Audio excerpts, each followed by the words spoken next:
तुरीच्या पॅकेटमध्ये हा असा टीप निघाली एक.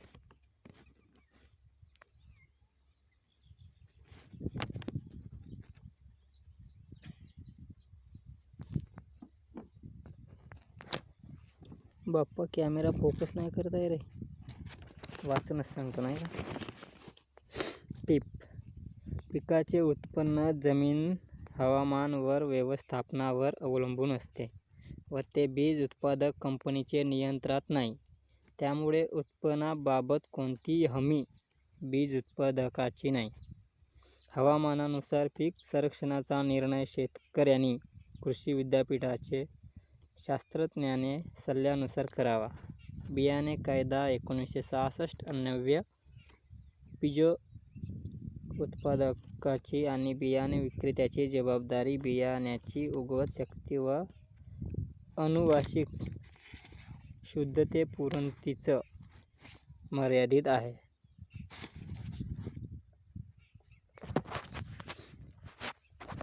म्हणजे आम्ही माल विकल्यावर आमचा माल नाही.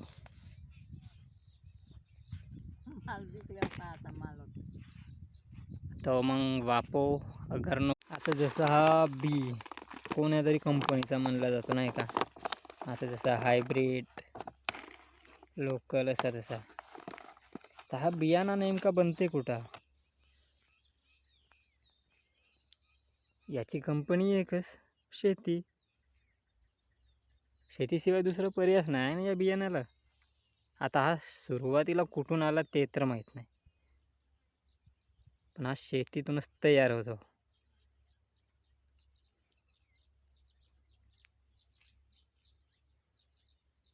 याचा भाव तेवढा कसा? 300 रुपये किलो पॅकेट, आणि MRP पाहिला तर 390 1 किलोचा पॅकेट. याच्यात पॅकेटाचा समजा 100 ग्राम तर असेल, 100 ग्रामपेक्षा कमी असेल म्हणा, हलका वाटेल.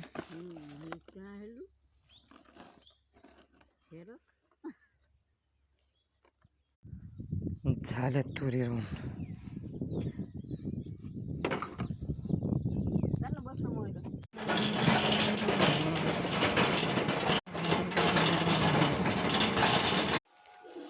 आंबे खाऊन झाल्यावर बुड्ढीचा बालवाला आला.